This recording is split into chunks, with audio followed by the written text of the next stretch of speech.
Terceirização. O Senado pode analisar hoje projeto alternativo ao que foi aprovado na Câmara.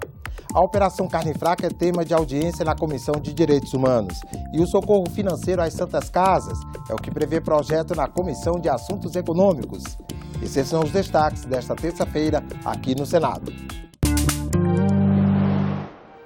Bom dia.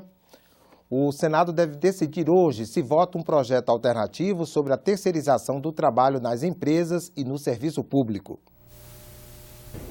O projeto sobre terceirização que está no Senado chegou à casa em 2015. Na época, ele foi duramente criticado. Mas agora que os deputados aprovaram um outro texto sobre o tema de quase 20 anos atrás, os senadores voltaram a se debruçar sobre a matéria. Na última semana, o presidente do Senado, o senador Eunício Oliveira, ressaltou o papel de casa revisora do Senado e se comprometeu a dar prioridade ao projeto. O relator desse projeto é o senador Paulo Paim, que ainda não apresentou o relatório, mas já adiantou que pretende fazer mudanças ao texto.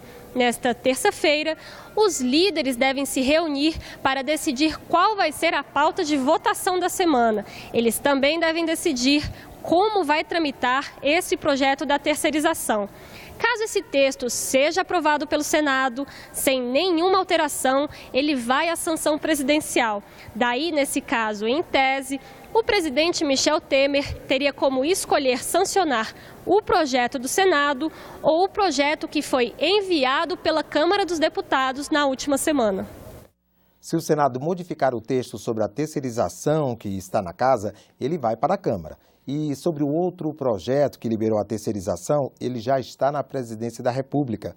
Michel Temer tem até 12 de abril para sancionar, vetar todo o texto ou partes dele. Financiamento preferencial para socorrer as Santas Casas e o empréstimo do Brasil junto ao Banco Interamericano de Desenvolvimento. Matérias que estão na pauta da reunião da Comissão de Assuntos Econômicos, que começa logo mais às 10 horas. De interesse da Presidência da República, o valor do empréstimo junto ao BID pode chegar a 150 milhões de dólares, algo próximo de R$500 bilhão. O dinheiro deve ser aplicado na segunda etapa do Programa de Apoio à Gestão Administrativa e Fiscal dos Municípios. Os senadores também devem examinar projeto que inclui na zona de aplicação do Fundo de Financiamento do Norte o estado do Mato Grosso e a parte ocidental do Maranhão, que faz parte da área de atuação da Sudam. Isso representaria novas oportunidades de obtenção de crédito para projetos de desenvolvimento voltados para essas regiões.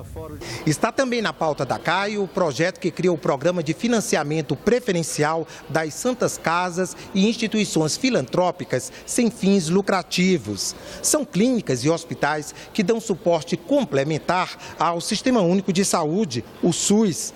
O programa prevê 2 linhas de crédito, uma para reestruturação patrimonial e outra para capital de giro. Ambas com taxas de juros mais baixas que as do mercado, com prazo de carência e amortização em 15 ou 5 anos.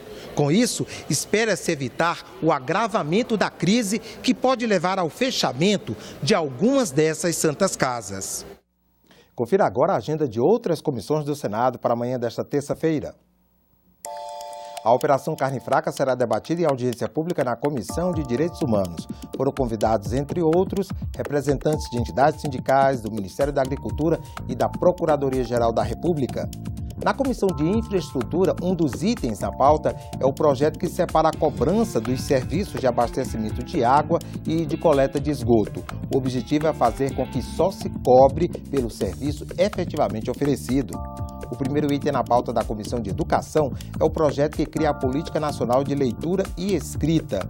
O projeto traz diretrizes e objetivos da política que será implementada pela União, Estados e Municípios, com participação da sociedade civil e instituições privadas. Senadores e deputados devem instalar nesta terça-feira a Comissão Mista de Orçamento. O maior desafio do ano é ajustar as despesas do governo ao teto de gastos aprovado pelo Congresso. A Comissão Mista de Orçamento foi criada pela Constituição de 88, junto com as regras que impõem prazos para o processo legislativo orçamentário.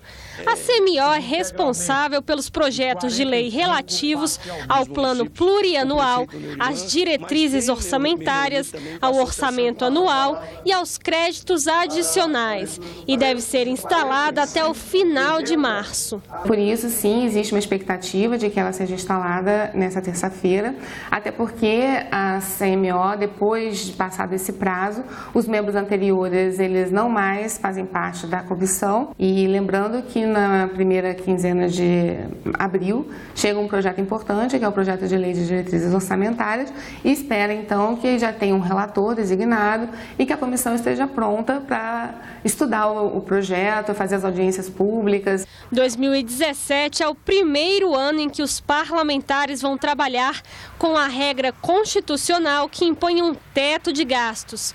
A consultora de orçamento Ana Cláudia Borges acredita que isso deve mudar a lógica de funcionamento da comissão. Isso vai ser uma novidade para o processo de apreciação da lei orçamentária anual na comissão, uma vez que não poderão ser colocadas emendas ou aprovadas novas autorizações acima deste teto.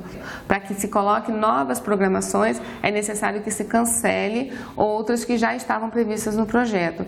E essa análise é sempre muito difícil, de quais os critérios para a avaliação das políticas que estão ali e como que será feito um acerto entre as necessidades do Executivo e as prioridades definidas pelo Congresso. Neste ano, o presidente da Comissão Mista de Orçamento será um senador. Já a relatoria das propostas orçamentárias fica com deputados. A alternância segue a resolução que orienta os trabalhos da CMO. Uma semana para mobilizar a sociedade pela não violência contra a mulher. Lei que cria o evento foi aprovada pelo Congresso e publicada hoje pelo Diário Oficial da União. A lei reserva a última semana de novembro a debates, palestras, seminários e outros eventos para conscientizar a sociedade sobre a violação dos direitos da mulher. Você acompanha outras notícias nos boletins do Senado Agora ou na nossa página na internet. Até a próxima!